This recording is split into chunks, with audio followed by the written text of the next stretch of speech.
wake up like any other day. Get ready, go to school, tired as usual because you were up all night on your phone. You walk into class and realize you have a test today. It was the one you remember thinking about, then procrastinating about, and then eventually forgot about. And it came back to ruin a beautiful, sunny day. You begin to sweat and shake as you hear your heart pumping through your chest, knowing you're extremely unprepared. You continuously stare at the page, hoping that an answer would come to your head, but the paper just stared back blank. That was me not even a few months ago. On that test, I got a 6.5 out of 25. Not my greatest moment. Please don't tell my mom.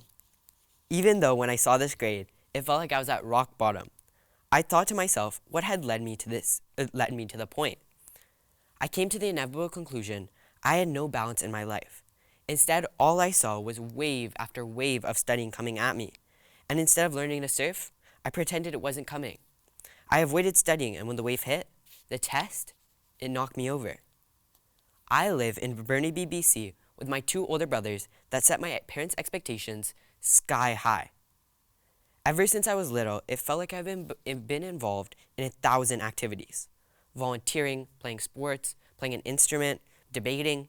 I was always busy and I always seemed to manage to a minimum level. Once I reached grade 11, I became busy. Like busy. Between school subjects, extracurriculars, and family priorities, I was constantly overwhelmed. I had no time for me.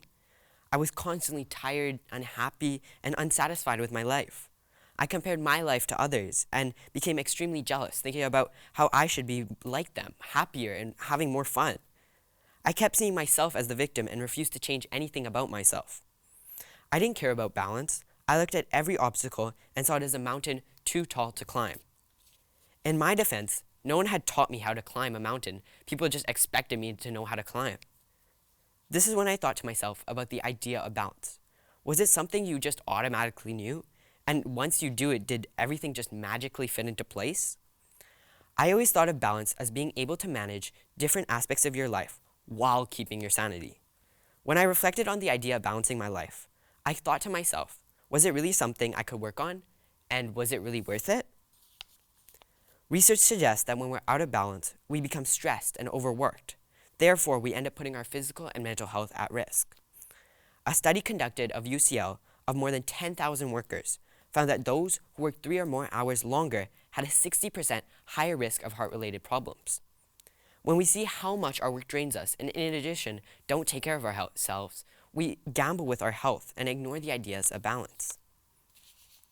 In balance, we are also able to find more engagement and satisfaction from our work, which leads to increased efficiency in activities. A global survey by Tower Parents of more than 10,000 workers found that those who were able to work, who worked better and with more, which engaged employees were able to perform better and with more efficiency. From this, we learn that when we're not constantly stressed, we're able to put 100% of our effort into the tasks we're working on. This efficiency allows us to have more time for the things we care about. However, balance is hard for students. Balancing is limited time and energy as students means we're required to sleep more, and since our brains are still developing, we're constantly tired and hungry. Research suggests that physical and mental health development is necessary for children to fully develop and mature in a healthy way. When we neglect these aspects of our life, we miss out. Another cause of our constant struggle with balance is since as students, we have so many expectations we need to conform to, such as social norms, school demands, cultural norms that can create added stress and make it challenging to prioritize personal well-being. When these aspects of our lives come together, it can gravely affect your mental health.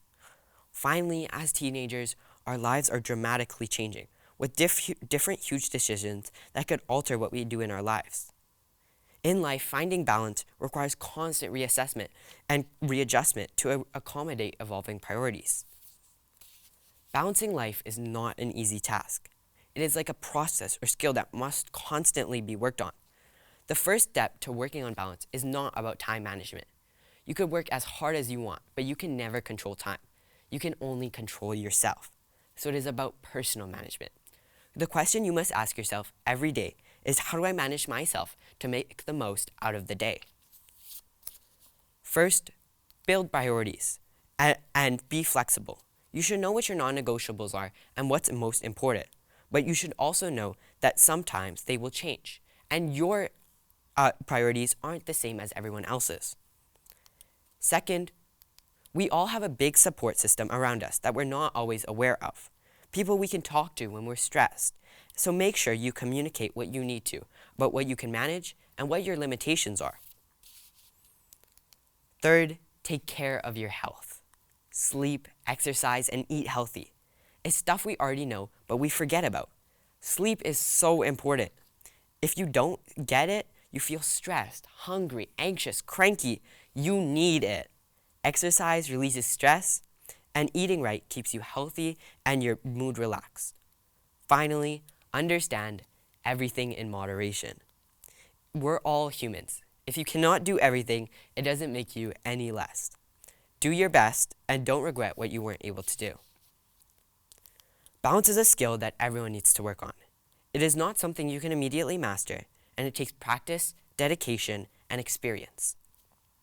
When youth work to balance themselves, we are able to make the most of our lives. Finally, a quote by Janet Kingsford. Balance is not something you find, it's something you create. Thank you.